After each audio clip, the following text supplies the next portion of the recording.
Bismillahirrahmanirrahim. Alhamdulillahilladzi nawwara quluba man syaa min ibadihi fara'al kauna binuri qalbi fasyahidallaha fil kauni kulli. Ashhadu an la ilaha illallah wahdahu la syarika lahul ma'rufu bi ihsanihi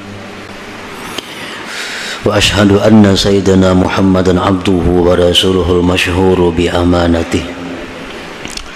Sallallahu wa sallam ala sayyidina wa habibina Muhammadin khairi khalqi wa ala alihi wa ashabihi wa dhurriyyatihi wa atba'ihi, amma ba'du. Yang kita hormati dan kita cintai para habaib dan para alim ulama, para muhibbin, hadirin, hadirat rahimakumullah. Pertama-tama kita bersyukur kepada Allah dan menghaturkan pujian kepada Allah yang telah memberikan kita hidayah, memberikan kita petunjuk, memberikan kita taufik, kemudahan untuk melakukan kebaikan, sehingga pada malam ini kita dapat berkumpul bersama-sama di Masjid Nurul Muhibbin ini, dan kita berdoa berharap kepada Allah Subhanahu wa Ta'ala agar kita selalu dikumpulkan dalam kebaikan dan takwa. Amin ya rabbal alamin. Salawat dan salam selalu kita curahkan kepada junjungan kita Nabi besar Muhammad sallallahu alaihi wasallam dan kepada seluruh keluarga, para sahabat, zurriyat dan pengikut beliau sampai hari akhir nanti. Para muhibbin rahimakumullah. Al-hikmatur rabi'ata asyarah min al-hikamil ataiyah. Qala al-Imam Ahmad ibn Athaillah As-Sakandari rahimahullah wa nafa'ana bi'ulumih. Hikmah yang ke-14 daripada Al-Hikam, berkata pengarangnya Imam Ahmad bin Athaillah As-Sakandari rahimahullah, al-kaunu kulluhu zulmah wa innama anarahu zuhurul haqqi fihi. Faman ra'al kauna walam yashhadhu fihi aw indahu aw qablahu aw ba'dah faqad a'wazahu wujudul anwar wa hujibat anhu sumusul ma'arib bisuhubil asar.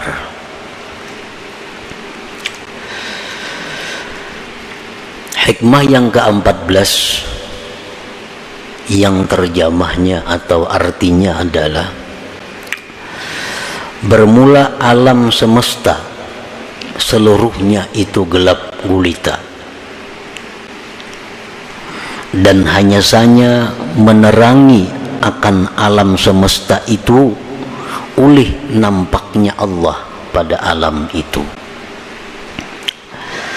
Maka barang siapa yang melihat alam semesta ini dan dia tidak memandang kepada Allah pada itu alam, atau di sisi alam, atau sebelum alam, atau sesudah itu alam, maka sungguh luput akan dia adanya cahaya-cahaya, dan terdinding daripadanya matahari ma'rifat dengan makhluk yang diumpamakan seperti awan.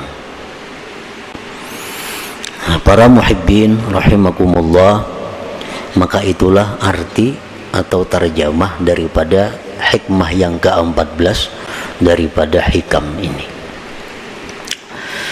Adapun tafsirnya atau penjelasannya, bermacam-macam para ulama pendahulu kita yang menerangkan lebih luas tentang pengertian daripada hikmah yang ke-14 tadi. Al-kaunu kulluhu zulmah wa innama anarahu zuhurul haqqi fihi. Kaun itu artinya alam semesta.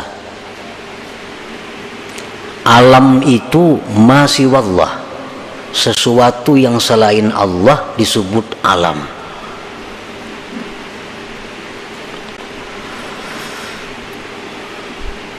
Baik itu surga, baik itu neraka, baik itu dunia, baik itu akhirat, baik itu bumi, langit, manusia, hewan, termasuk di dalamnya amal perbuatan kita, kebaikan, kejahatan, itu masuk di dalam alam.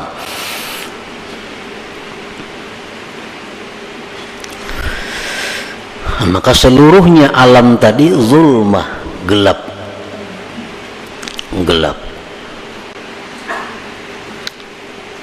Gelap itu kadapnya kita. Nah, gelap itu adalah merupakan istilah dari berbagai macam. Gelap itu bisa merupakan istilah daripada tidak ada. Sesuatu yang tidak ada itu bisa diistilahkan dengan gelap. Contohnya adalah sudah beritanya, kalau jar orang itu masih gelap, nah berarti kada ada berita lagi. Nah, gelap itu bisa merupakan istilah tidak ada. Nah, kemudian gelap itu atau kadap itu bisa juga merupakan istilah daripada kesesatan, sesat. Bisa diistilahkan dengan gelap. Dan gelap itu bisa juga merupakan satu istilah daripada kejahatan. Nah, kejahatan itu biasa istilahnya gelap. Kata-kata yang dipakai adalah gelap. Nah, jadi alam semesta ini seluruhnya adalah gelap. Gelap itu bisa merupakan istilah daripada tidak ada, bisa istilah sesat, bisa istilah jahat.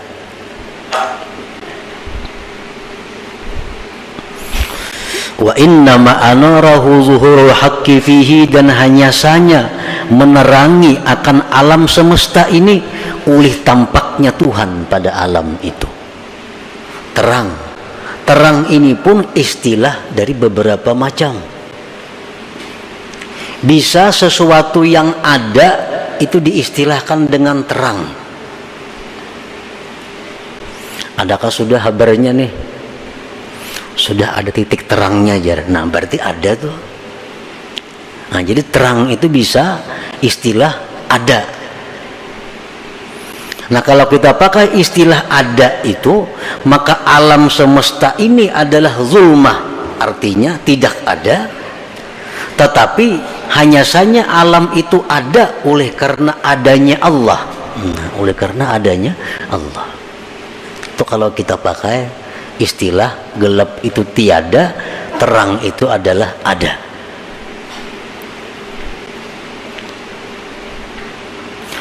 Terang itu bisa juga merupakan satu istilah daripada petunjuk. Petunjuk itu bisa disebut cahaya, terang, cahaya iman, ya kan? Nah, kalau kita ambil itu, maka pengertiannya adalah bahwa alam semesta itu adalah sesat. Zulmah, gelap artinya sesat.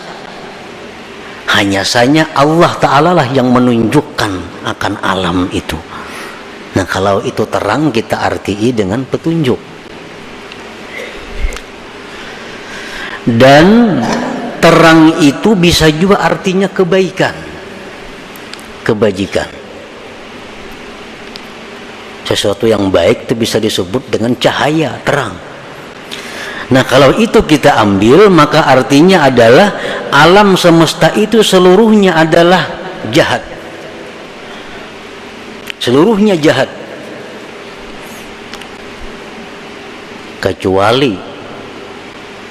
Kecuali apabila diterangi oleh Allah Subhanahu wa taala, maka alam itu akan menjadi baik. Nah, para muhibbin rahimakumullah.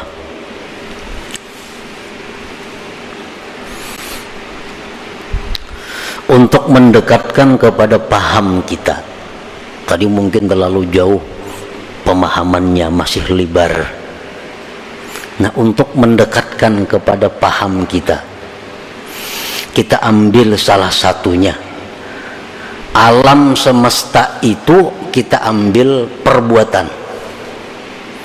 Jadi kada usah dulu membayangkan alam semesta itu dunia, akhirat, neraka, surga, laut, manusia, kada usah. Cukup kita ambil satu. Alam semesta itu kita ambil adalah perbuatan. Gelap itu kita ambil satu, kejahatan. Terang kita ambil satu, kebaikan. Nah, jadi perbuatan-perbuatan kita manusia itu adalah seluruhnya gelap, jahat, sayyi'ah.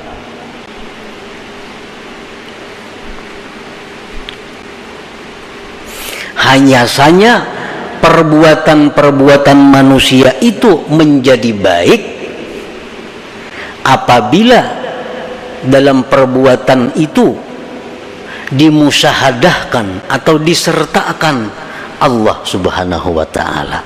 Nah, itu.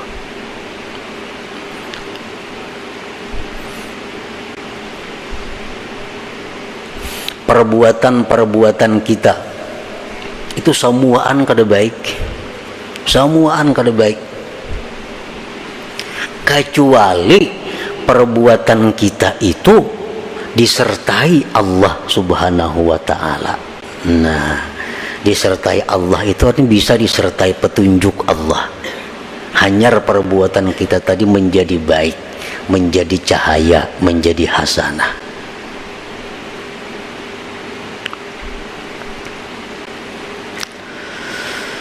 Para muhibbin rahimakumullah, bagaimana caranya kita menyertakan Allah dalam setiap perbuatan manusia? Bisa kita menyertakan Allah dalam perbuatan itu sebelum berbuat. Sebelum berbuat kita sudah ingat kepada Allah bahwa kita kada punya daya upaya, kada punya kemampuan. Ini adalah daya upaya dari Allah. Nah, sebelum berbuat. Atau kita menyertakan Allah itu sesudah berbuat. Sesudah kita berbuat, lalu kita menyadari bahwa perbuatan itu adalah merupakan perbuatan Allah Subhanahu wa ta'ala pada hakikatnya. Atau waktu sedang berbuat. Nah, terserah kita, mana yang kita ambil yang nyaman. Pokoknya segala perbuatan kita itu supaya ada Allahnya. Sebab bila kada ada Allahnya, maka seluruh perbuatan kita itu zulmah, gelap, artinya adalah jahat.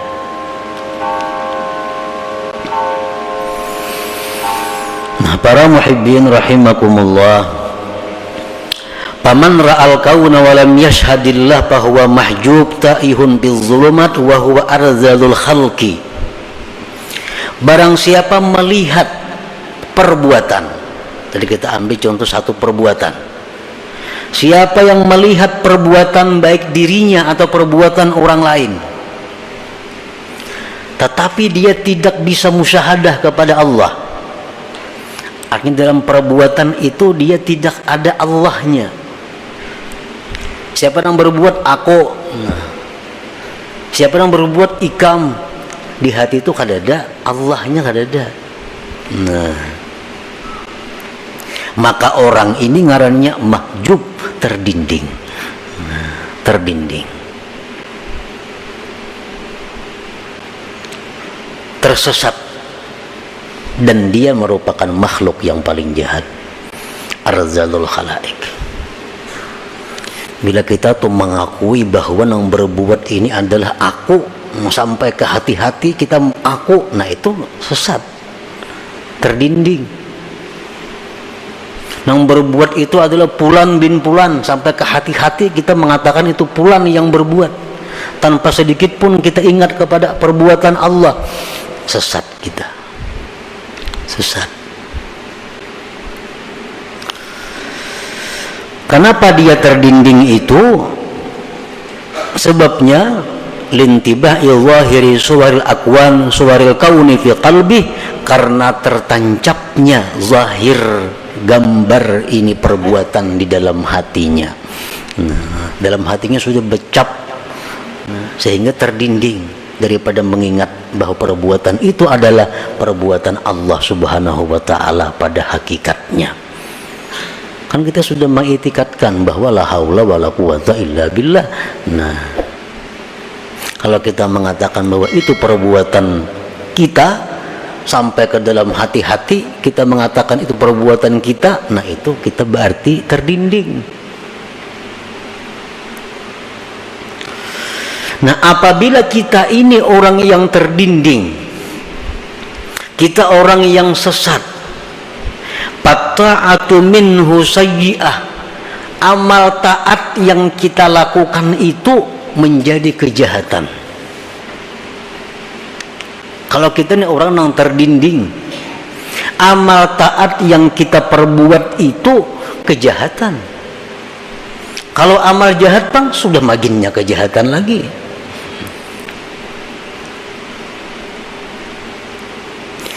Orang yang di dalam hatinya tuh kadang ingat lawan Allah, mengingat hanya bulan bin bulan, aku si anu si B, kadang lalu dari Allahnya. Nah, orang ini kalau berbuat taat, maka taatnya itu jahat. Kenapa taatnya itu jahat? Li'annaha la takhlu an ujubin wa riya'in wasti'zaz, karena taatnya itu kada sunyi daripada ujub, daripada riya, daripada merasa mulia. Itu sebabnya. Kenapa? Karena ini kada ingat lawan Allah. Nah, sembahyang tu aku semuaan, kada ingat bahwa sembahyang tu kawa karena hidayah Allah, karena taufik Allah, karena petunjuk Allah. Kada ingat lagi aku sembahyang itu. Ujub ngarannya. Ini sembahyang mengharapkan balasan orang lain, mengharapkan pujian orang lain, riya ngarannya. Ini sembahyang halunya merasa lebih baik pada manusia lainnya, nya merasa lebih mulia daripada orang lainnya, isti'zaz ngarannya. Nah, ibadah itu bila macam ini halnya, ibadah itu berubah menjadi kejahatan. Nah, jadi kalau kita ini golongan-golongan orang yang mahjub, ibadah apapun yang kita lakukan bukan pahala yang kita dapat, tapi sayyi'ah, kejahatan. Sebab kita mahjub, kita terdinding daripada Allah.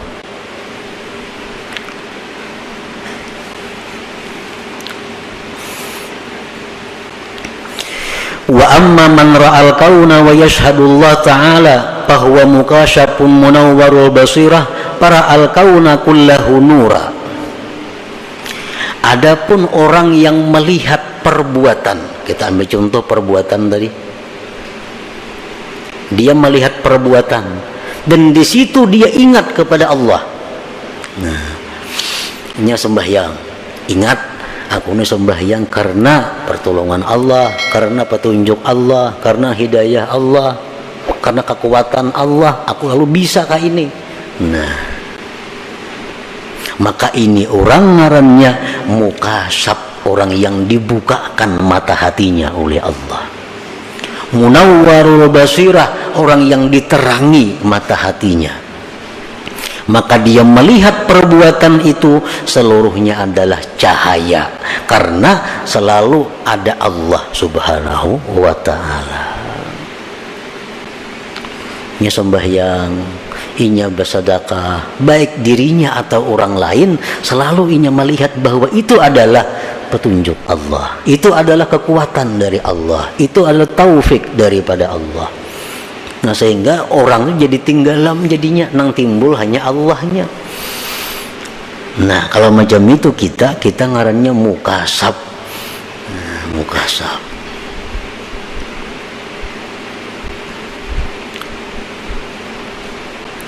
Munawwar, nang diterangi mata hatinya.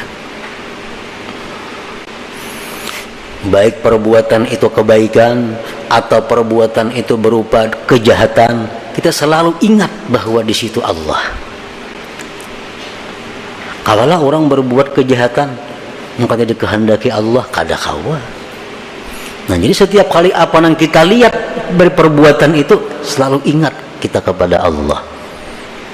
Ada orang datang menyari-nyari lawan kita, bahwa ada orang datang mencela lawan kita, ada orang datang memuji kepada kita, ada orang datang menyanjung kepada kita.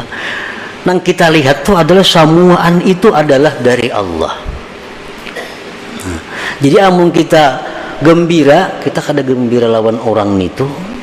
Amun kita sarik, kita kada sarik lawan orang itu, karena orang itu kada daya upaya. Kita mengatakan orang itu sarik, ini sariknya dari Allah. Allah memberinya kekuatan, memberinya kemampuan sehingga inya sarik lawan aku. Pada hakikatnya berarti Allah nang menegur aku, Allah nang sarik lawan aku. Nah, ini macam ini hanya orang nang mukasab, orang nang dibuka mata hatinya.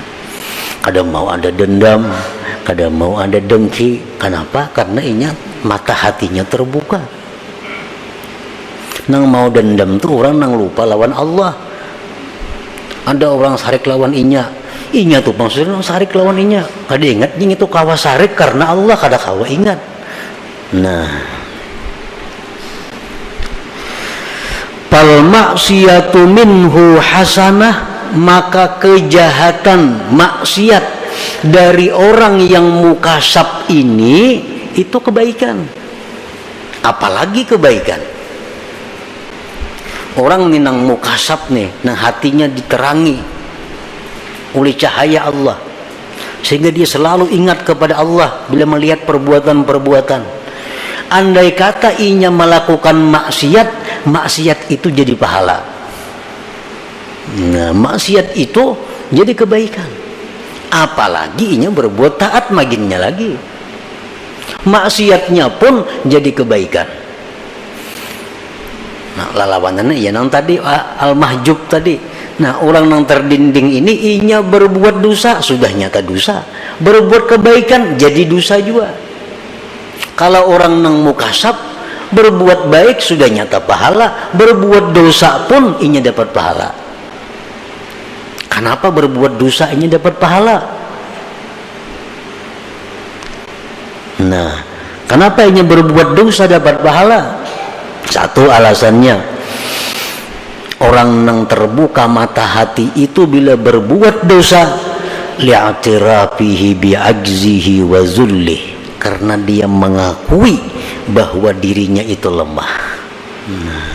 Dia mengakui dirinya itu adalah hina. Dia mengakui bahwa dia sangat berhajat kepada perlindungan dari Allah agar bisa terhindar dari maksiat. Buktinya kalau aku kata ditolong Allah, ini jatuh pada maksiat. Berarti aku sangat perlu pertolongan Allah agar terhindar dari maksiat. Nah, wa taubatihi minha, dan tobatnya dia daripada maksiat itu. Jadi orang-orang yang mukasabin ini, mereka kalau berbuat dosa, nah, mereka tersadarkan, ternyata aku nih hina. Buktinya aku mau melakukan dosa. Buktinya aku ini berarti rendah di sisi Allah. Berarti aku ini jatuh di sisi Allah. Nah, perasaan-perasaan seperti itu adalah ibadah. Lalu dia tobat daripada dosa.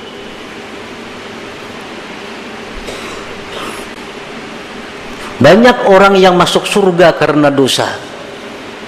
Banyak orang masuk neraka karena kebaikan. Masuk neraka karena kebaikan. Dengan kebaikan itu dia merasa dirinya paling mulia. Dengan kebaikan dia merasa orang lain hina. Akhirnya kebaikan itu mengantar dia masuk neraka. Dia melakukan dosa, lalu dia merasa hina daripada orang lain. Dia merasa rendah daripada orang lain. Akhirnya dia kembali kepada Allah minta ampun. Nah, dosanya itulah yang mengantar dia ke surga. Jadi orang-orang yang dibuka Allah mata hatinya, yang selalu ingat kepada Allah, walaupun yang diperbuatnya dosanya jadi pahala.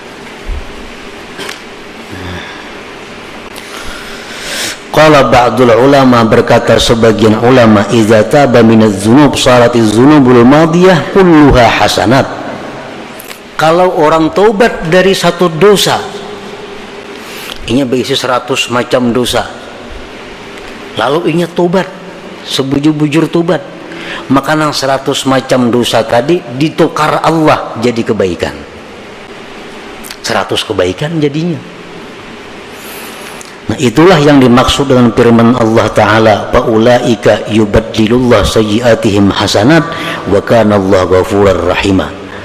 Mereka itulah yang Allah gantikan dosa-dosa mereka itu kebaikan. Orang ini macam-macam dosa, pokoknya ribuan dosa nang digawinya. Satu harinya tobat, sebenar-benar tobat. Nang 1000 dosa itu berubah menjadi 1000 kebaikan. Nah, jadi orang-orang yang munawwarul qalbi, orang-orang yang selalu ingat kepada Allah, walaupun dia berbuat dosa, maka dosa mereka itu menjadi kebaikan bagi mereka karena hal-hal yang tersebut tadi. Nah, para muhibbin rahimakumullah, jadi itu merupakan salah satu daripada pemahaman daripada hikmah yang ke-14 ini. Nah, kemudian yang perlu kita ambil adalah bagaimana caranya agar kita bisa masuk menjadi orang yang mukasab ini. Jangan jadi orang yang mahjub nih. Karena kalau kita masuk orang yang terdinding ini, ibadah apapun yang kita lakukan kada ada faedahnya. Kenapa? Karena disertai ujub, disertai riya, disertai merasa mulia, disertai yang kada baik. Jadi mesti kita jangan berada dalam golongan itu. Kita mesti masuk dalam orang-orang yang mukasab, yang munawwar, yang diberi cahaya. Para ulama suluk mengatakan ada 3 hal untuk bisa kita mendapatkan kasbillah, keterbukaan hati dari Allah itu.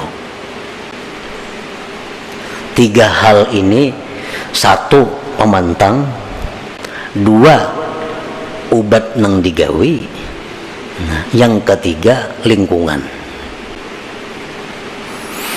Nah, pertama az-zuhdu bid dunya. Hendak masuk dalam golongan orang-orang nang tadi, nang kedua nih, nang diberi cahaya hatinya tuh, hendak masuk ke situ, syaratnya pertama dahulu mengurangi urusan-urusan duniawi. Selama kita masih berpikir hendak menambah kekayaan, kada kawa. Tetap kita berada di gulungan mahjub itu. Nang ada mesti dikurangi. Misalnya asalnya usaha berapa macam, dikurangi supaya ada ruang di dalam hati untuk menerima cahaya Allah. Karena hati ini sudah penuh dengan urusan dunia. Cahaya Allah kalau kau masuk, nah dikurangi supaya bisa masuk. Yang kayak butol tuh hibak awal kita tambah banyu, kada kawa lagi, walaupun yang masuk nih habang hijau kada kawa, sudah hibak nih tuh. Ini butol nih hibak sudah sampai di atas banyu. Andaknya banyu habang tak keluar juga ini. Ini pun kita kurangi, nak kawa masuk. Nah, bila masuk cahaya Allah ini akan menjalar. Nah, akan menyisihkan yang lain-lainnya. Jadi kurangi aja urusan dunia. Ada perlu ampih bertuku, ada perlu ampih berdagang, ada perlu. Cuma kurangi urusan dunia, beri tempat dalam hati untuk menerima cahaya Allah. Selama kita masih memikirkan macam-macam jabatan, macam-macam kedudukan, macam-macam perdagangan, menambah usaha itu, maka kada mau masuk sudah. Nah, jadi pertama syaratnya adalah kurangi urusan keduniaan itu. Beri ruang hati untuk menerima cahaya Allah. Yang kedua, kalau sudah kita kurangi urusan duniawi tadi, ditambah kasratuz zikri wal fikri, perbanyak zikir dan tafakkur. La ilaha illallah perbanyak, salawat diperbanyak, ditambah tafakkur, berpikir tentang kejadian-kejadian yang diciptakan Allah ini. Yang ketiga, suhbatul ulama as-salihin, dekat dengan ulama salihin. Nah, apa gunanya kita dekat dengan ulama salihin? Karena dengan ulama salihin itu kita bisa menanyakan masalah-masalah hukum yang kita hadapi. Yang kedua, itu bisa menambah semangat kita untuk beribadah kepada Allah. Nah, bila tiga hal itu kita laksanakan, maka kita satu saat akan menjadi orang yang mukasab, yang dibukakan hati, sehingga apa yang kita lihat itu kada terlepas daripada Allah Subhanahu wa ta'ala. Nah, jadi itulah sebagian yang dipaham daripada hikmah yang ke-14 daripada hikam al-ataiyah ini. Nah, semoga Allah Subhanahu wa ta'ala memberikan kita taufik hidayah, memberikan kita anugerah, sehingga kita diberi Allah keterbukaan dan terang hati untuk selalu melihat Allah Subhanahu wa ta'ala dalam segala sesuatu. Ila hadratin Nabi sallallahu alaihi wasallam. Al-Fatihah. Bismillahirrahmanirrahim.